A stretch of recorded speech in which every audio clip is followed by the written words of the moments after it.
It is now my great honor to turn this program over to someone who will bring a strong, progressive voice to Washington after he destroys his Republican opponent on November 6th. He also happens to be a man who means a tremendous amount to me and members of my brother's family, the next congressman from the 4th Congressional District in Chicago, Chuy Garcia.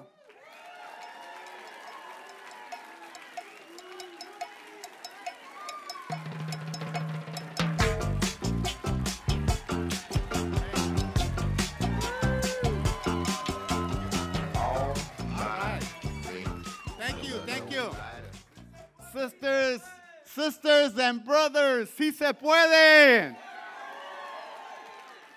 You know, as I was standing in the back there, I figured out why I felt so at home today. And the reason is that in 1977, I became one of the founding members of a new local in Chicago, the United Legal Workers of Chicago, the Legal Assistance Foundation, affiliated with the United Auto Workers of America. That's why this feels like home. And I got to tell you, it's exciting to be here today because I cannot think of a better successor to Paul Ryan, someone who contrasts totally opposite the politics of the 99% versus the politics of the 1%, Randy Bryce for Congress. That's right.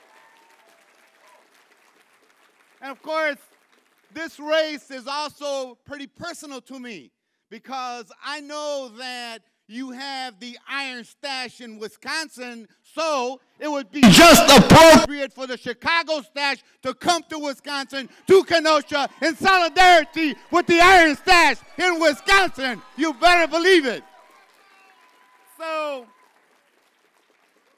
I want that guy in the White House to know that if he thought there was a problem with the stash coming from Chicago to represent working class people, now it's been coupled with another stash from Wisconsin. He's got double trouble. He's got double trouble. And what that means essentially, and what Randy and I have in common, is that we both have class loyalty. Both of us come from hard-working parents. Both of us come from communities which have been struggling during these times because of the growth and inequality. And what Randy and I have in common is that we understand working people. We know who creates wealth in society, and that is our labor power.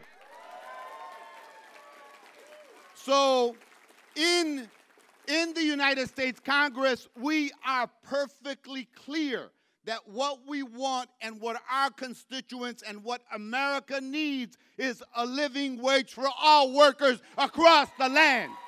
Yes, and it ought to be minimally $15 an hour tied to the cost of living because that's what working people experience.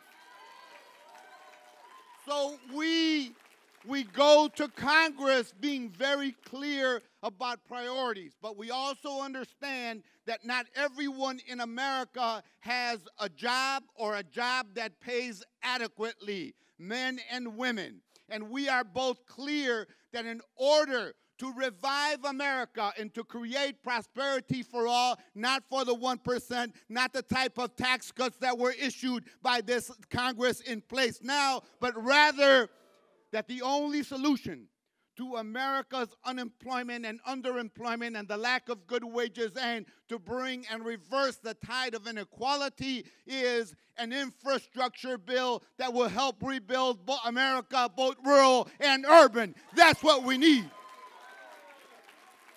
And, yes, and who better than a builder, than an iron worker, who understands the basic building blocks of our economy and our country. That's why I look forward being next to Randy Bryce in the U.S. Congress, make things clear, very, very clear, and ensuring that as our country comes up with a new budget, that there is sufficient money in the budget for workers and their health care, as a matter of fact.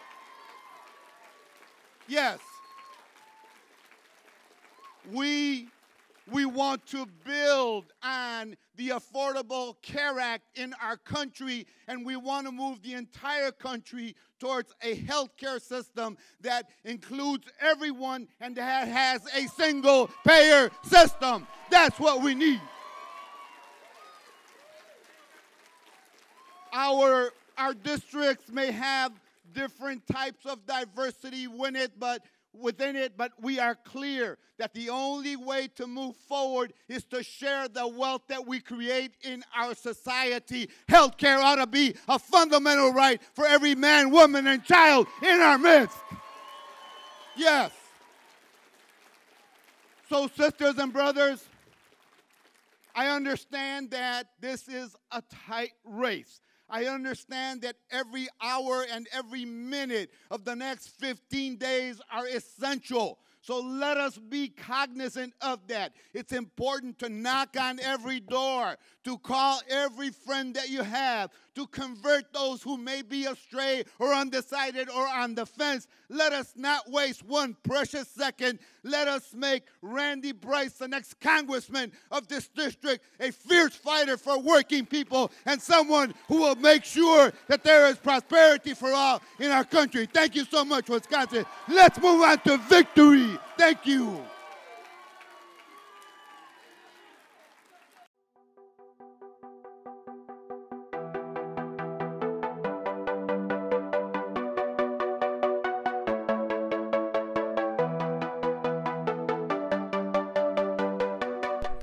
You're watching Hard Lens Media.